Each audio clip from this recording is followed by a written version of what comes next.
I was born in Pennsylvania. I grew up as an only child in the middle of the woods, so I spent a lot of time just out the front door, spent the whole day, playing around in the woods and creeks and streams. And so really, I think I got a strong connection and love for nature just from that part of my childhood.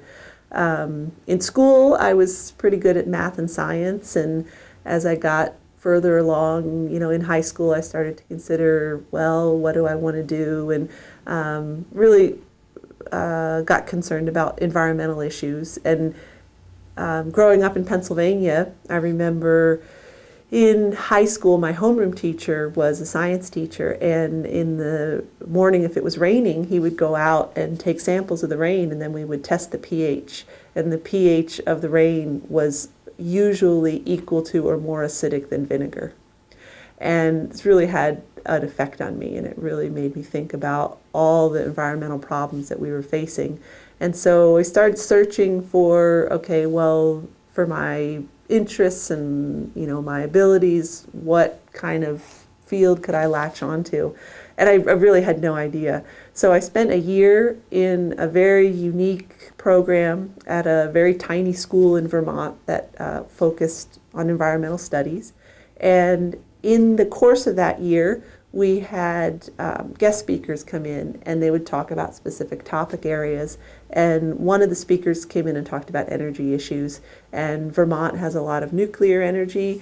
They were also talking about getting a lot of hydro from these large dams that were going to be built in Canada. And in building them, we were going to flood out whole populations of Native Americans. And I started to understand how energy issues affected things like, the acid rain, and also, social issues. And so I really kind of started to hone in on that and tried to figure out is this something that I could imagine myself doing?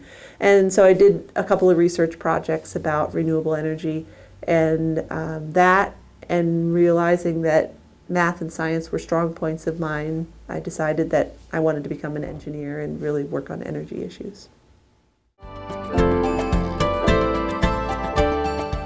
Yeah, definitely. I think, one of my favorite teachers in high school was my physics teacher. And it's interesting because about halfway through engineering school, I kind of took a pause and had to do some soul searching, because I thought maybe I didn't really want to become an engineer, maybe I wanted to become a teacher. And so I thought about that and went back and talked to my physics teacher and talked about, okay, what's the life of a teacher versus the life of, an engineer in industry or something like that.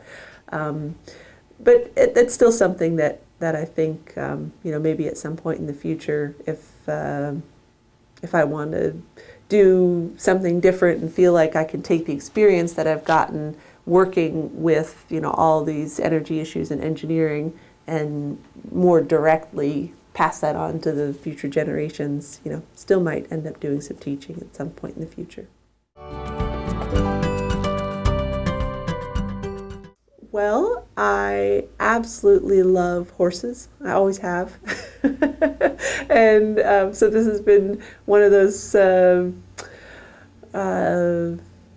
just threads that's kind of run through my life whenever I've had the opportunity. So I have a daughter who's recently turned 7, and so she and I have started horseback riding together, and that's been really fun.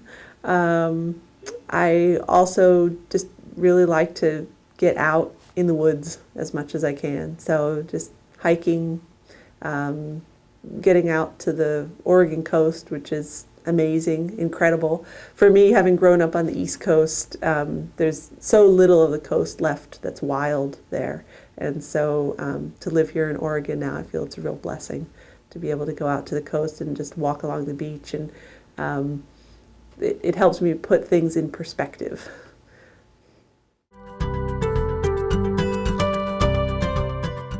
I guess I've always been kind of drawn toward bluesy kind of rock artists. Bonnie Raitt is absolutely one of my favorite musicians. And as far as visual artists. I actually have hanging on my wall over here a Vincent van Gogh. I was a fan of his before I lived in the Netherlands, but since I had a chance to live there and see a lot of his work, and I've really come to respect him a lot. I read a lot of books with a lot of wide-ranging topic material. For a while, I got stuck in a rut of only reading books about my job or motherhood, and I've recently tried to get myself out of that and do more reading just for fun. But I guess I often like to read about books that are set in other places around the world. Since, I mean, I have lived internationally, I intend to do that again when and if the opportunities present themselves. So, and I also enjoy reading books that pull together different fields and draw conclusions. For example, I was reading a book that was written by Al Gore called The End of Reason. And he was drawing on biology and psychology and talking about media and the influence on politics. And I really enjoy reading those kind of things that pull from a lot of different sources. And maybe, I know certainly in that instance, drew a conclusion in my mind that was just amazing, putting all those points together.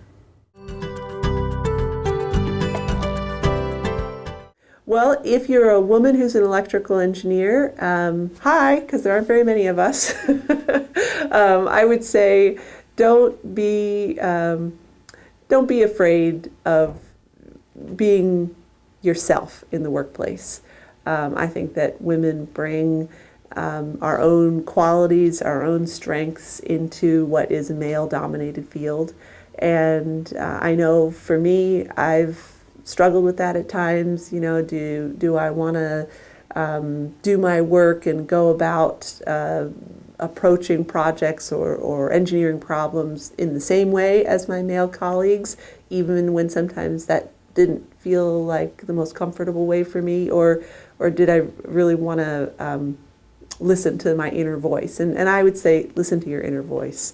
I have sought out and been lucky enough to find a couple of mentors. One is a mechanical engineer who works at the National Renewable Energy Laboratory, and I met her when I did a summer program there during my university studies. But I've kept in touch with her for more than 15 years, and that's been really, really great. And the other is a woman engineer who is the head of a consulting company, internationally known, very successful company in Seattle.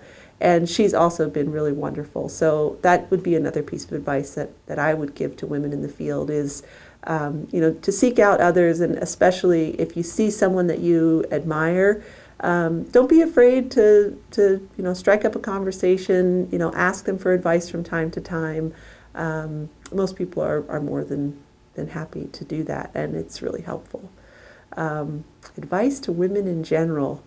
Boy, that's a tough one. We're like half the people on the planet, so I'm not sure if I can give advice to women in general.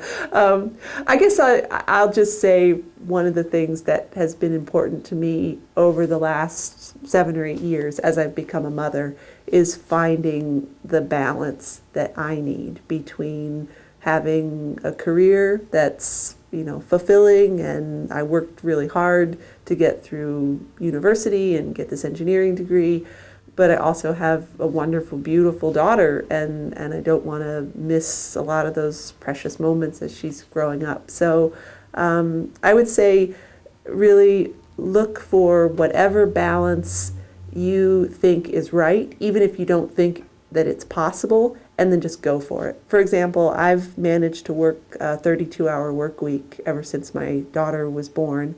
I took a longer maternity leave than I thought I would be able to do. I was actually home for a year. And then when I did return to the workplace, I've been able to negotiate with 3 different employers to only work 32 hours a week. There are things that I've probably given up to achieve that balance. I probably haven't gotten some promotions that I otherwise would have, or maybe I'm not making as high a salary as I would have, but for me, that trade-off is absolutely worth it.